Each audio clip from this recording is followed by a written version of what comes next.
everybody, what's up, and welcome back to the garden. It's been a little bit since we have done a garden update, but I just wanted to kind of show you around and give you kind of the ins and outs of what's going on in the yard.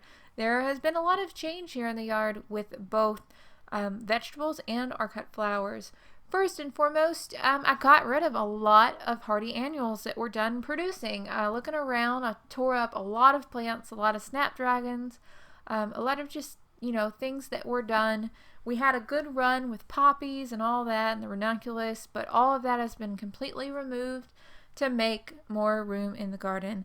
Now I'm really making room for the garden right now for biennial plants, and as the season progresses I'll start to think about hardy annuals again, and I'll be sure to keep you guys in the loop.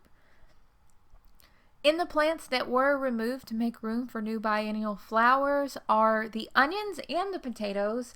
Now admittedly, I harvested both the onions and the potatoes a little bit prematurely, but they did grow to a fairly good size. Onions were the first things that I harvested. Held up pretty well. Obviously I wish I could have better results. I should have waited. That's just something I'm gonna have to wait on to grow until I have a real garden and real space for the garden, because it doesn't work out when I'm trying to cram them in here and make room for them. Also, the potatoes, another thing that I don't really have space for, but I did dig them up, and we had a ton of nice little new potatoes, which I've already eaten. They were so just tender and delicious. Actually ended up making ranch bacon potatoes with those. Amazing. Tasted so good. Took them to a family cookout barbecue. Everybody loved them. But, that's just one of the things we'll have to grow again eventually. Things like the zinnias are all doing really well. They're getting nice and tall. Zinnias are already reaching about almost 6 feet tall here. They just flourish here in the hot weather, especially in the summertime. So those are looking really great. Covered with tons and tons of butterflies, which of course I really love, and hummingbird moths, which are awesome. Also in the garden, the popcorn is, it started to tassel. The silks are there. It's dropping pollen. I'm helping it drop pollen. I think we are going to be really, really successful with our popcorn this year, which I'm actually totally excited about because I've never had a harvest of popcorn before.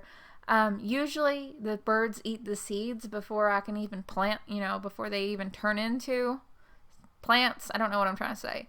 But this year I transplanted the popcorn seedlings and they look great.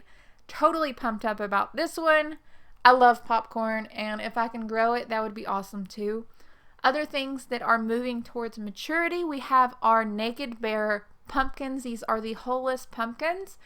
And they're turning orange already. We have, I would guesstimate, about 10 of these little tiny pumpkins that we will be harvesting and hopefully getting some really beautiful just holeless seeds out of that we can use.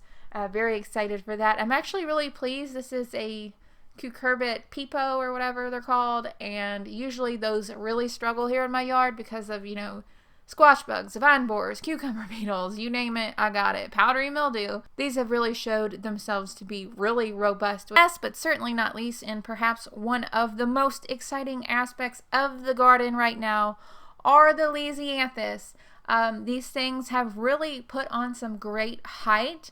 Now that the weather is hotter, they've started to elongate and bloom, and they are showstoppers. They are so incredibly stunning. I tell you what, these lisianthus, they are a pain in the butt to try to grow, like major pain, but they are stunning. They are absolutely gorgeous. This year I'm growing the Voyager series. I bought Voyager Pink and Voyager Light Apricot.